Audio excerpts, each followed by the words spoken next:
ଦିଦି କହୁଥିଲେ ସେ ଭଲ ପଢୁଛି ଆମେ ଯଦି ତାକୁ ପଢିବାକୁ ଦେବା ସେ ଭବିଷ୍ୟତରେ ଆମକୁ ସାହାଯ୍ୟ କରିବ। ତୁ ପୁଣି ମୋ କଥାରେ ଜବାବ ଦବୁ?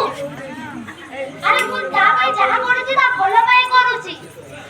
ଝିଅ ଦେଖା ଯେମିତି ସୁରୁଖୁରୁରେ ହେଲା ବାହାଘର ଯେତିକି ଦିନ ରହିଲା ଝିଅକୁ ଟିକେ ଘର କଣ ବୁଦ୍ଧି ଟିକେ ଶିଖା କାମ ଧନ୍ଦା ଟିକେ ଶିଖା ସିଏ ଯାଇକି ଆଉ ତା ଶାଶୁ ଘରେ ଆମ ମୁଣ୍ଡ ତଳକୁ ପକାଏ।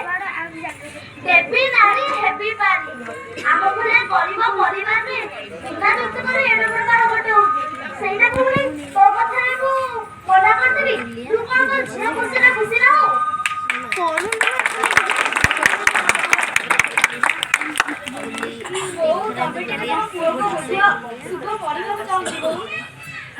କଣ କହିଲୁ ଶୁଭ ପଢିବ ତୋ ପୁଅ କଣ କହିଲା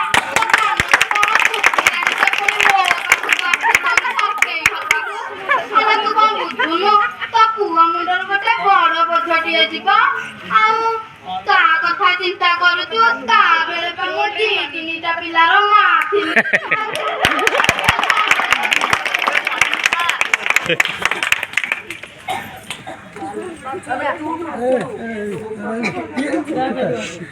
ଜାଣିଲୁ ବୋଉ ସେ ଦିଦି ଆମ ମୁଣ୍ଡରେ କଣ ଭୂତ ଭରିଛି କେଜାଣି ସେଇଦିନ ତ ଖାଲି ଝିଅକୁ ପଢାଅ ସତେ ଯେମିତି ଆମ ବାପା ପୁଳାଏ ଟଙ୍କା ଦେଇଦବ ସେଇ ଟଙ୍କାରେ ଝିଅକୁ ପଢେଇବେ ପୁଣି ପୁଳାଏ ଯୌତୁକ ଦେଇକି ବାହା କରେଇବେ। ତା ବାପା କହିଥିଲା ଯେମିତି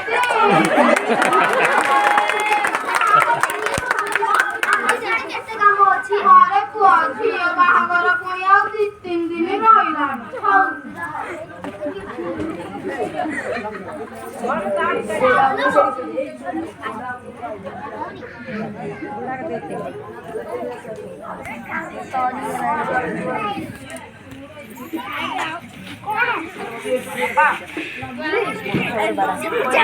ଝିଅକୁ ପୁଣି କହୁଛି ପାଠ ପଢେଇବ।